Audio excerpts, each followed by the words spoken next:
In Part 2 of Lecture 1, we will take a brief look at the different programming domains and the applications involved and the languages that we will likely use in them. People program computers for all kinds of reasons. They may be looking to find the solution to a particular mathematical problem, or to keep track of basic business transactions. They may be looking to create a web page, or to have the computer recognize human speech, or play chess. And these different types of problems may require different sorts of languages to write the programs that they are looking to create. The first computers built in the United States were trying to calculate missile trajectories, so they could create trajectory tables that could be used in aiming large artillery. They knew how far away the target was and in which direction they needed to fire, as well as wind speed and direction. They would look it up in a book containing these tables, and they could aim the gun or cannon in the direction and at the right angle because they knew that the calculations had been done before and were tested.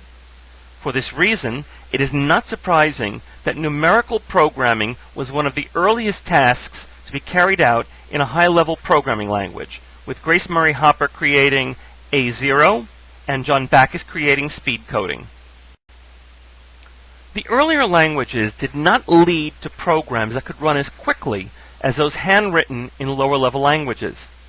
But FORTRAN was a different story.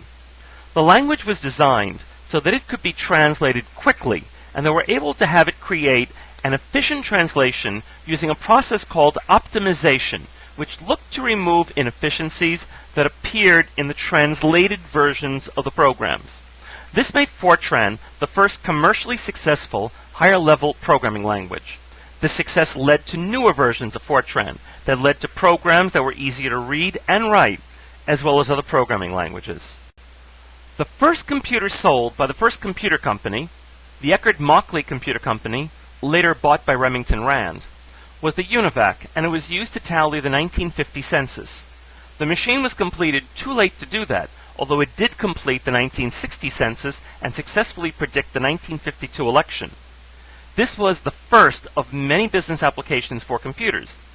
Grace Murray Hopper and colleagues developed Flowmatic, which inspired the COBOL language, whose standard was revised in 1961, 1962, 1968, 1974, and 1984. More lines of source code have been written in COBOL than in any other programming language.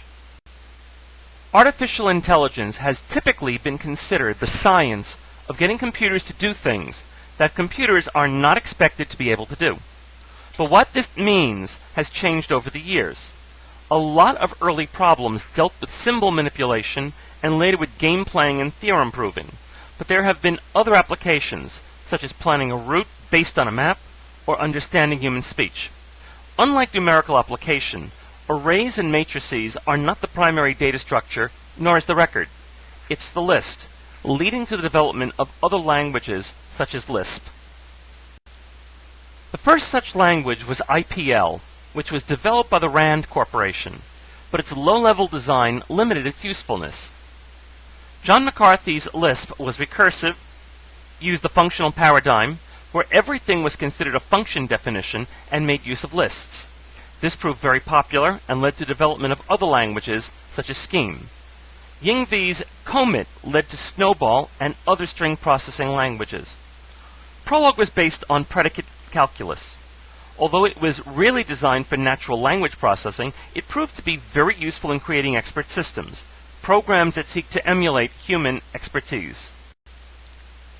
For a long time, operating systems were written almost exclusively in assembly language. Because operating systems and other system software need to interact as directly as possible with the computer's hardware, it required the ability to manipulate data structures that were more complex than early programming languages allowed. And they had to be able to communicate with various device controllers, usually by setting the contents of the controller's registers. BCPL was developed as a response to CPL, an early multi-purpose programming language developed at Cambridge, and it allowed for the manipulation of memory in a way that operating systems needed. This led to the creation of B and then C, in which the Unix operating system was written. And, of course, this gave way to C++. There have been other languages used for writing system software, and they all have been able to support the necessary data structures. Web design requires several features that are not usually found in a single language. Each of these have its own special purpose. Hypertext Markup Language, or HTML, allows the user to annotate a document so it can be displayed on a web page in a particular way. Scripting languages allow the programmer to write small programs, or scripts, that perform somewhat specialized tasks, yet still include basic control structures. There are even more general-purpose languages, such as Java, that allow the programmer to handle a larger range of tasks, many of which will find their way onto a web page.